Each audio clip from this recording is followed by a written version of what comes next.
السلام علیکم ورحمۃ اللہ وبرکاتہ۔ محترم حافظ محمد صالح صاحب، اشراق سے کتنے منٹ پہلے نماز پڑھ سکتے ہیں؟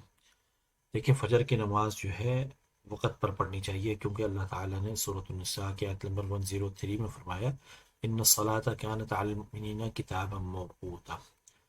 کہ مومنین کے اوپر جو ہے نماز جو ہے اس کے مقررہ وقت پر پڑھنی چاہیے۔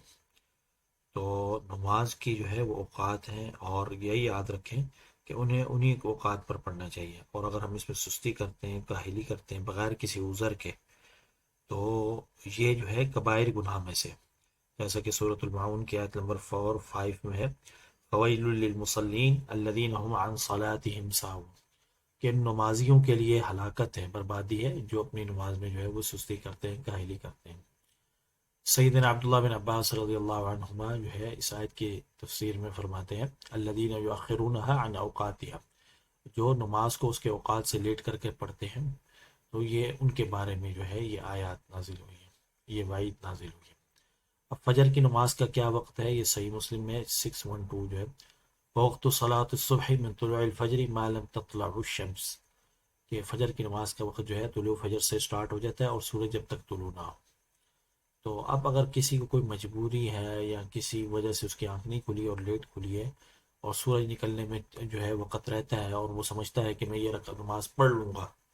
تو اسے نماز جو ہے پھر پڑھ لینی چاہیے،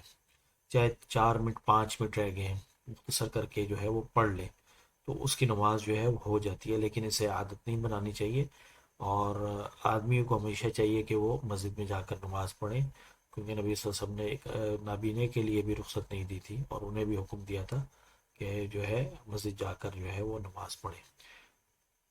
اور خود رسول اللہ صلی اللہ علیہ وسلم نے فرمایا من سمع النداء فلم یاتی، اور جو اذان کی آواز سنے اور نہ جائے فلا صلاۃ له، تو اس کی نماز ہی نہیں تھی، الا من عذر،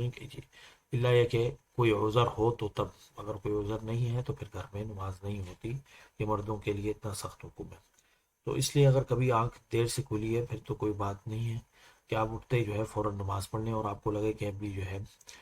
میں پڑھ لوں گا، تو پھر آسانی سے پڑھ لیں، لیکن اسے عادت نہ بنائیں، اور اگر یہ عادت بن گئی ہے تو اس سے توبہ کریں اور ندامت کا اظہار کر کے کوشش کریں کہ میں انشاءاللہ جو ہے نماز جو ہے وہ باجماعت پڑھوں گا۔ تو کیونکہ گھر میں جو نماز پڑھنا ہے یہ منافقین سے متشابہ مشابہت رکھتا ہے، تو اس سے بچنا چاہیے مردوں کے لیے جو ہے نا، اور مردوں کو چاہیے کہ وہ جماعت کے ساتھ جو ہے مسجد میں جو ہے مسلمانوں میں کے ساتھ کھڑے ہو کر نماز پڑھا کریں۔ اللہ تعالیٰ ہم سب کو اس کی توفیق دے، آمین۔ السلام علیکم ورحمۃ اللہ وبرکاتہ۔